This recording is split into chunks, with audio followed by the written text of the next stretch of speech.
Bem-aventurado aquele que tem o Deus de Jacó por seu auxílio, cuja esperança está no Senhor, seu Deus que fez os céus, a terra, o mar e tudo que neles há, e mantém para sempre a sua fidelidade. Salmo 146, o verso 5 ao verso 6. Bom dia, seja muito bem-vindo a mais uma manhã. Estamos felizes porque Deus nos dá mais um dia como presente para que nós possamos desfrutar das bênçãos no decorrer desse dia. E queremos clamar a Deus que esteja conosco no decorrer de todo esse dia. Já somos abençoados agora aqui nesse momento pelas palavras do salmista Davi no Salmo 146, o verso 5 e o verso 6. Bem-aventurado aquele que tem o Deus de Jacó por seu auxílio, cuja esperança está no Senhor. Seu Deus que fez os céus, a terra, o mar e tudo que neles há, e mantém para sempre a sua fidelidade. Somos felizes porque nós servimos ao Deus de Jacó. Ele é o nosso auxílio. A nossa esperança está nesse Deus, Criador de todas as coisas. E Ele mantém o mar e tudo que existe. E Ele, acima de tudo, é fiel aos seus filhos. Queremos, de fato, render louvores a Ele nesse momento. É a nossa primeira audiência com o Criador de todo o universo. Nós estamos estudando as cartas do apóstolo Pedro e nessa manhã quero convidar você a ter a sua Bíblia nas mãos, segundo Pedro, capítulo 2, o verso 1. Assim como no meio do povo surgiram falsos profetas, assim também haverá entre vós falsos mestres, os quais introduzirão dissimuladamente heresias introdutoras, até o ponto de regenerarem o soberano Senhor que os resgatou, trazendo sobre si mesmo repentina destruição. Quando analisamos cuidadosamente o capítulo 2, nós inicialmente já conseguimos entender qual é o desejo do apóstolo Pedro ao escrever esse segundo capítulo da sua carta. Ele tinha um interesse enorme em orientar a igreja, aos irmãos em Cristo, a entenderem que nos últimos dias iriam surgir falsos ensinamentos, falsos mestres. Não apenas nos últimos dias, mas nos seus dias já existiam pessoas, como ele menciona no capítulo 2, no verso 1. No meio do povo surgiram falsos profetas.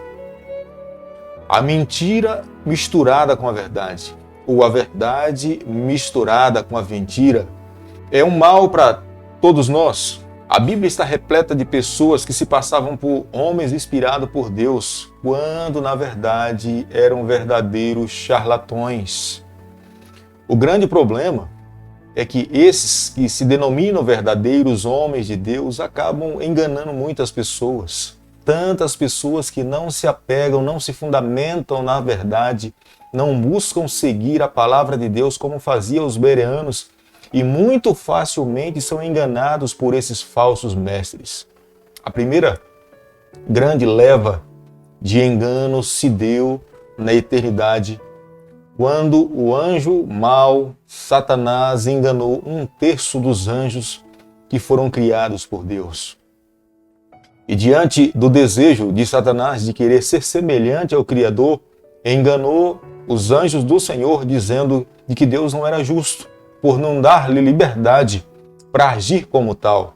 E foi quando, por necessidade de justiça, Deus os expulsa do céu e eles são lançados por essa terra. Este é o primeiro episódio que nós podemos ver de alguém querendo ser doutor, alguém querendo ser mestre no lugar onde não lhe cabia.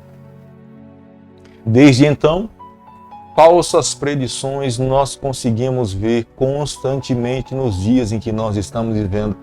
E o apóstolo Pedro, já no verso 1, capítulo 2, no verso 1, ele procura lidar com esse problema e orientar a igreja para que eles também não possam cair nesses enganos. Misericordiosamente, um tempo de graça foi dado àqueles que viveram no período do dilúvio. Dia após dia, quando Noé afixava uma madeira na arca, batia o martelo ou colocava o betume para que a madeira pudesse se anexar à arca, nós podemos entender perfeitamente, era um sermão pregado. A cada dia que Noé saía da arca e buscava uma madeira, conversava com alguém que estava fora do seu raio da sua família e procurava encontrar algum recurso para que pudesse aplicar na arca, era um sermão de fé. Creio quantas pessoas questionaram a Noé a respeito da sua atitude e desejo de construir uma arca numa época onde não caía água sobre a terra. Mas Noé, fielmente, em meio à mentira, em meio a engano, em meio a falsos profetas, Noé foi fiel a Deus em cumprir os propósitos de Deus que ele tinha colocado no seu coração.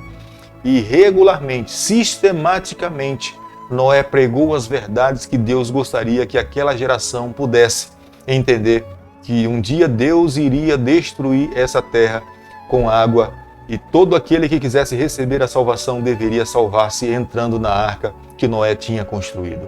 Embora a Bíblia não faça menção de um chamado específico para a geração de Ló, mas nós sabemos de que Deus um dia fez com que Ló e a sua família saíssem de Sodoma e Gomorra.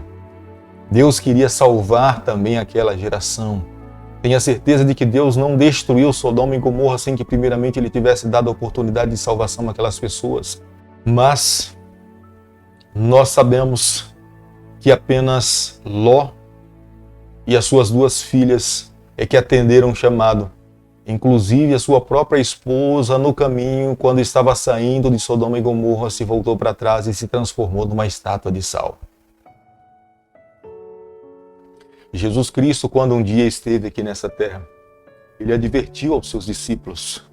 E no livro de Mateus, capítulo 24, verso 24, ele fala: porque surgirão falsos cristos e falsos profetas, operando grandes sinais, prodígios, para enganar, se possível, os próprios eleitos, povo de Deus, o remanescente que um dia estaria vivendo nos últimos dias dessa terra para poder se encontrar com o seu Salvador.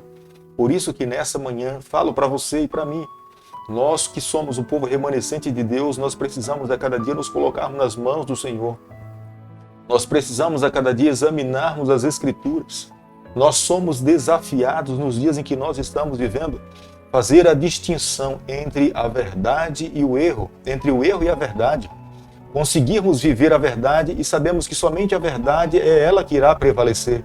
Um dia o nosso Salvador Jesus Cristo voltará aqui a essa terra para destruir todo o engano, toda a mentira e o pai da mentira e todos aqueles que se enveredaram por esse caminho.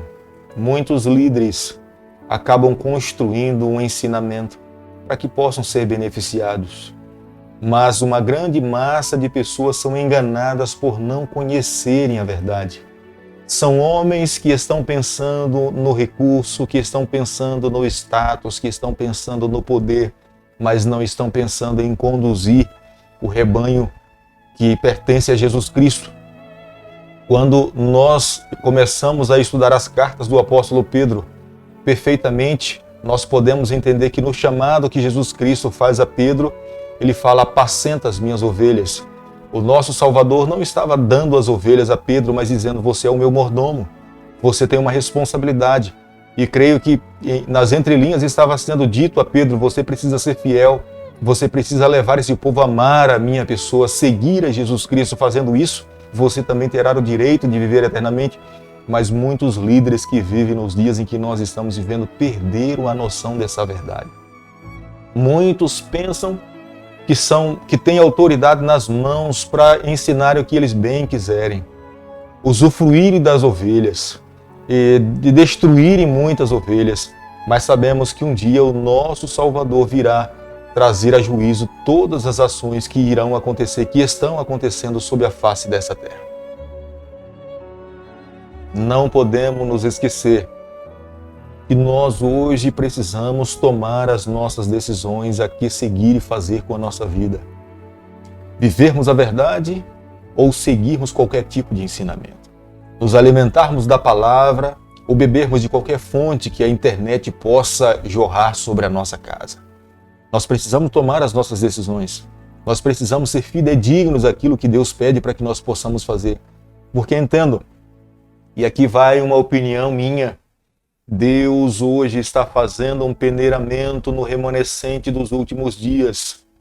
Deus está fazendo a separação entre o trigo e o joio. E creio que esse peneiramento, essa separação se dá de uma forma doutrinária. Há muitas pessoas que estão sendo balançadas porque não conhecem a Bíblia. Há muitas pessoas que estão abandonando a fé porque não se fundamentaram na palavra do Senhor. Não se esqueça, quando o dilúvio veio aqui a essa terra, apenas Noé e mais 7 pessoas estavam prontas para se encontrar com o Senhor. Em Sodoma e Gomorra, apenas Ló e as suas 2 filhas salvaram as suas vidas. E a Bíblia fala que nos últimos dias, que são os dias que nós estamos vivendo, é um grupo pequeno que será salvo. Aquele que perseverar até o fim, e esse que irá receber a salvação. Nessa manhã eu quero convidar você. É o desejo de Deus para a nossa vida, que a cada dia nós o amemos cada vez mais, que nós nos apeguemos à sua palavra, que nós consagremos o nosso coração a Ele. Fazendo isso, tenha certeza que nós teremos o nosso nome escrito no livro da vida. Bondoso Deus e Pai, nessa manhã nós nos colocamos em Tuas mãos, pedimos perdão pelos nossos pecados.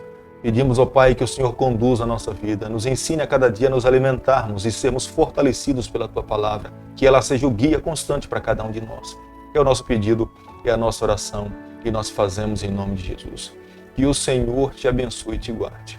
Que Ele faça resplandecer o seu rosto sobre você. Que Ele tenha misericórdia de todos nós. Que sobre você, nessa manhã, Ele levante a sua face e te conceda a paz.